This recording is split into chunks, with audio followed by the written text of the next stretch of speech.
Hello friends, welcome to Preethi's Delicacy. இன்னைக்கு நம்ம Preethi's Delicacyல Kerala ஸ்டைல்ல கடலைக்கறி எப்படி பண்றது அப்படிங்கறத பார்க்கலாம். இந்த கடலைக்கறி பாத்தீங்கன்னா புட்டு, இடியாப்பம், ஆப்பம், அப்புறம் சப்பாத்திக்குலாம் கூட ரொம்ப ஒரு ஃபென்டாஸ்டிக்கான காம்பினேஷனா இருக்குங்க. வாங்க இத நம்ம எப்படி செய்யறது அப்படிங்கறத பார்க்கலாம். வீடியோக்குள்ள போகிறதுக்கு முன்னாடி நீங்க நம்ம சேனலை ஃபர்ஸ்ட் டைம் பார்க்கறீங்கன்னா மறக்காம Subscribe பண்ணிடுங்க. இப்போ இந்த கடலைக்கறி பண்ணுறதுக்கு நான் ஒரு கப் அளவுக்கு கருப்பு கொண்டக்கடலையை ஒரு நாள் ஃபுல்லாக ஊற வச்சுட்டு அப்புறமா முளை கட்டிட்டு நான் யூஸ் பண்ணுறேன். நீங்கள் டேரெக்டாக ஊற வச்ச கொண்டக்கடலையை கூட யூஸ் பண்ணலாம். ஆனால் முளை கட்டின இந்த கொண்டக்கடலை சாப்பிடும்போது உங்களுக்கு உடம்புக்கு ரொம்பவே நல்லது, ஹெல்த் பெனிஃபிட்ஸும் நிறைய இருக்கும் உங்களுக்கு. கொண்டக்கடலை பார்த்திங்கன்னா மினிமம் 7 to 8 hours ஆகுது நல்லா ஊறி இருக்கணுங்க.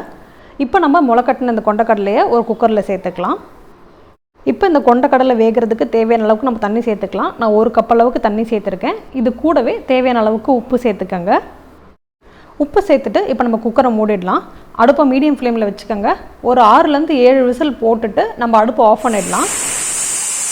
கொண்டக்கடலை நல்ல ஊறி இருந்துச்சுன்னா ரொம்பவே சீக்கிரமாக வெந்துடுங்க. இப்போ ப்ரெஷர் தன்னால் ரிலீஸ் ஆனதுக்கப்புறமா இப்போ நம்ம குக்கர் ஓப்பன் பண்ணி பார்த்தோம்னா தெரியும். இங்கே பாருங்கள், நீங்கள் கையில் எடுத்து கொண்டக்கடலையை நசுக்கி பார்த்தீங்கன்னா நல்லா சாஃப்டாக இருக்கும் உங்களுக்கு. இப்போ நம்ம இதை தண்ணியை எடுத்து வச்சுக்கலாம். தண்ணியை கீழே ஊற்றிடாதீங்க, தண்ணியோடவே சேர்த்து நீங்கள் தண்ணியை எடுத்து வச்சுக்கோங்க. இப்போ ஒரு கடாயில் நம்ம 2 டேபிள் ஸ்பூன் அளவுக்கு எண்ணெய் சேர்த்துக்கலாம். எண்ணெய் சூடானதும் நம்ம பூண்டு சேர்த்துக்கலாம். பூண்டு ஒரு 5லேருந்து 6 பல்லு பூண்டை சின்ன சின்ன பீசஸாக கட் பண்ணி இப்போ நம்ம இதுக்குள்ளார சேர்த்துக்கலாம். சேர்த்துட்டு கொஞ்சம் நல்லா வதக்கிக்கங்க. பாருங்கள், இந்த அளவுக்கு வதங்கினதுக்கப்புறமா நம்ம வெங்காயம் சேர்த்துக்கலாம். வெங்காயத்தோட அளவு பார்த்திங்கன்னா நான் 2 பெரிய வெங்காயத்தை பொடிசாக நறுக்கி இப்போ இதுக்குள்ளார சேர்த்துருக்கேன். இது கூடவே இப்போ இந்த வெங்காயம் வதங்கிறதுக்கு தேவையான அளவுக்கு நம்ம உப்பு சேர்த்துட்டு நல்லா வதக்கிக்கலாம். வெங்காயம் பார்த்திங்கன்னா நல்லா கேரமலைஸ் ஆகணுங்க. அப்போ தான் இந்த கடலைக்கறியோட டேஸ்ட் ரொம்ப சூப்பராக இருக்கும். பாருங்கள், இதுதான் கரெக்டான ஸ்டேஜ். நல்லா கோல்டன் ப்ரௌன் கலரும் நல்லா கேரமலைஸ் ஆகிடுச்சு. இப்போ நம்ம மசாலாஸ் எல்லாத்தையும் ஒன்று ஒன்றா சேர்த்துக்கலாம். 1/2 டீஸ்பூன் மஞ்சள் தூள் சேர்த்துக்கங்க. 1 டீஸ்பூன் அளவுக்கு தனி மிளகாத்தூள் சேர்த்துக்கங்க. இது கூடவே 2 டேபிள் ஸ்பூன் அளவுக்கு தனியாத்தூள் சேர்த்துக்கங்க. கடைசியாக நம்ம கரம் மசாலா சேர்த்துக்கலாம். நான் 1 டீஸ்பூன் அளவுக்கு ரெடிமேட் கரம் மசாலா யூஸ் பண்ணியிருக்கிறேன். உங்ககிட்ட ஹோம்மேட் கரம் மசாலா இருந்தால் நீங்கள் அதை யூஸ் பண்ணிக்கோங்க. அதோட டேஸ்ட் இன்னும் ரொம்ப சூப்பராக இருக்கும். நீங்கள் ஒரு வேளை பிகினராக இருந்தீங்க அப்படின்னா நான் டீஸ்பூன் டேபிள் ஸ்பூன் ரெண்டுமே சொல்லியிருப்பேன். அதனால் கொஞ்சம் பார்த்துட்டு சேர்த்துக்கங்க. இப்போ நம்ம இந்த மசாலாஸோட பச்சை வாசனை போகிற வரைக்கும் நல்லா வதக்கிக்கலாம். வதக்கினதுக்கப்புறமா நம்ம ஆல்ரெடி வேக வச்சுருக்கிற கொண்டக்கடலையை நம்ம தண்ணியோடு இப்போ நம்ம இதுக்குள்ளார சேர்த்துக்கலாம்.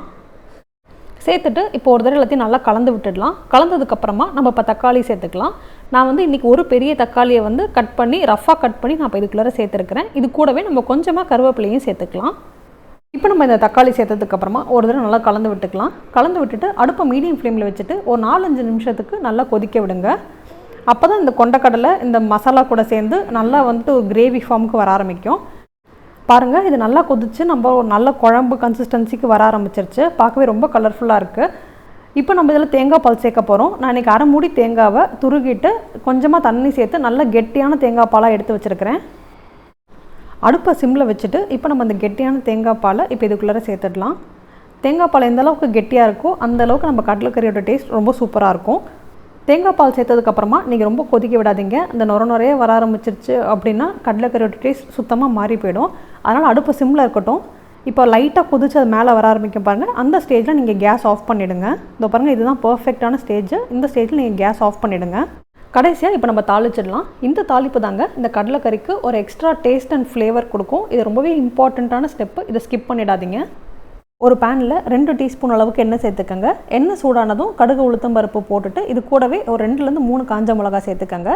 இதுக்கு ரொம்பவே இம்பார்ட்டண்ட்டானதுன்னு பார்த்தீங்கன்னா சின்ன வெங்காயம் தான். ஒரு 5லேருந்து 6 சின்ன வெங்காயத்தை தின் ஸ்லைசஸாக கட் பண்ணி நம்ம இப்போ இதுக்குள்ளார சேர்த்து நல்லா வதக்கிக்கலாம். நல்லா ஒரு ப்ரௌன் கலர் ஆனதுக்கப்புறமா கடைசியாக கருவேப்பிலை சேர்த்து வதக்கிட்டு இப்போ நம்ம இதை கடலைக்கறிக்குள்ளே சேர்த்துக்கலாம். இப்போ இந்த தாளிச்சதை நம்ம கடலைக்கறிக்குள்ளே சேர்த்ததுக்கப்புறமா நீங்கள் ஒரு 1/2 hourக்கு அப்படியே மூடி வச்சுருங்க. இல்லை நீங்கள் சர்வ் பண்ணுற வரைக்கும் அப்படியே இருந்தாலும் ஓகே தான். இந்த ஃப்ளேவர்ஸ் அப்போ தான் இதுக்குள்ளே ரீட்டைன் ஆகும் உங்களுக்கு. ரொம்பவே ஆத்தென்டிக்கான கேரளா ஸ்டைல் கடலைக்கறி பண்ணும்போது தேங்காய் எண்ணெய் தாங்க யூஸ் பண்ணுவாங்க. உங்களுக்கு தேங்காய் எண்ணெய் யூஸ் பண்ண விருப்பம் இல்லை அப்படின்னா நீங்கள் நார்மல் குக்கிங் ஆயில் கூட யூஸ் பண்ணலாம்.